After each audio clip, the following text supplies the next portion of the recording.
If you found a strain that you love, you might be thinking about keeping a mother plant. But is it the right move? Let's break down the pros, cons, and best practices for maintaining healthy mother plants. But first, check this out. Today's video is brought to you by RealDGC.com. If you want to connect with our private community of premium growers, get grow tips from some of the best growers around the world, and get access to exclusive Dude Grow Show content, membership is free, and you can become a DGC producer if you want to help support the value that we bring you here.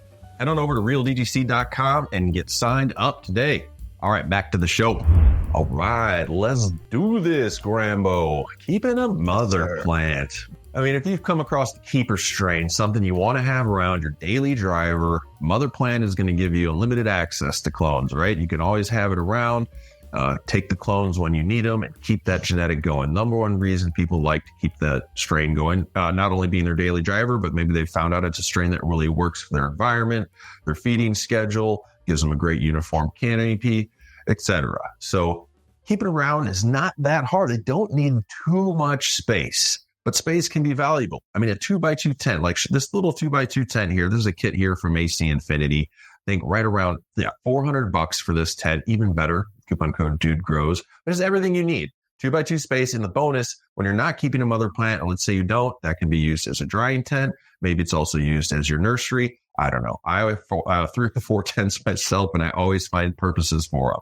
So that's the reason why most people like to keep it around. But you don't keep a mother plant, correct, Rambo? I don't keep a mother plant. One of the reasons that people will keep mother plants is I think this is one of those legacy production days. You know, if you work in a commercial facility, you're for sure going to have lots of mother plants. And back in the day when we had our 99 plant counts back in the day of Colorado, and we were pushing it. And so you needed those mother plants, and because you're gathering, you need a whole plant. You're stripping lots of branches to make that. Nowadays, we don't need that sort of stuff. One of the main reasons that I always personally thought that we needed mother plants was this thing called like genetic drift.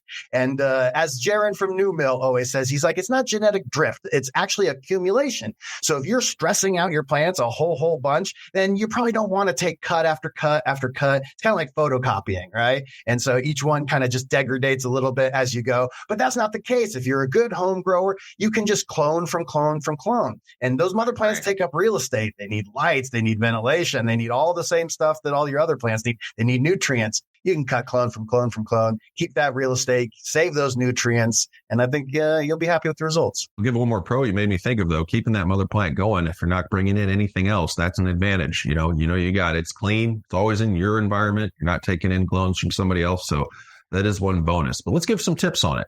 Tips on how to keep a healthy mother plant. So tip one, you're going to treat a mother plant basically like your vegetative growth. You're going to keep it in your 18-6 solate cycle.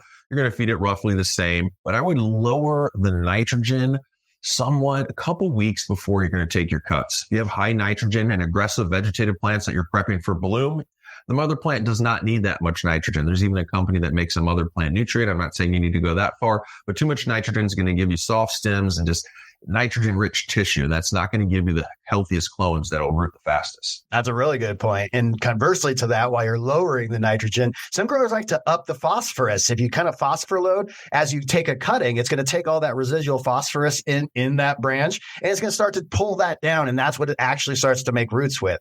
And definitely another one is the topping the plants. You know, if you don't top your plants, it just grows straight up into this atypical bud that goes up there, a classic Christmas tree structure. But if you top it, you start getting lots of different sites. You can take clones from anywhere, but if you're taking things that are going to become tops, they're just off to a head start right off the bat. I like this. This is the number one tip, actually. Shout out to Maestro and the DGC. Good rule of thumb is to use 1 gallon of soil per month. You plan on keeping that plant alive. So if you got a 6-month-old mother, or let's use a 5-gallon pot, for example, very common sized pot. Plan to keep that mother plant in there for 5 months. You could go longer. And I know some people are saying, hey, I keep a mother plant alive for years. But I'm talking about for the ultimate vigor, for getting the most healthy clones off of. Give a mother plant 1 gallon of soil per month of its life. And then after about half a year, see if you can cycle that plant into your grow for bloom, take some cuts off of it to create another mother plant. To keep that vigor going. You know, once it gets so old, it gets root, you don't want to get too root bound for too long. And then you have to start getting into different type of maybe enzyme flushes or techniques that you have to do to keep that plant happy. It's a great point. And also time.